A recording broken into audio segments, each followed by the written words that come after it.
mateo ebaba ni mofayani ya pudu ya pambaye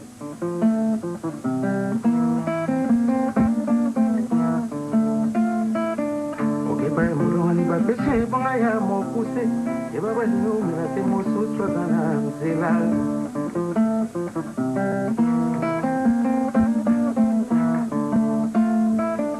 afungoli himbwa oyaina solo na yo ye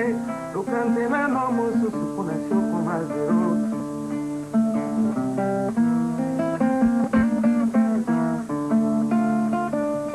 olela teza makambo eyaka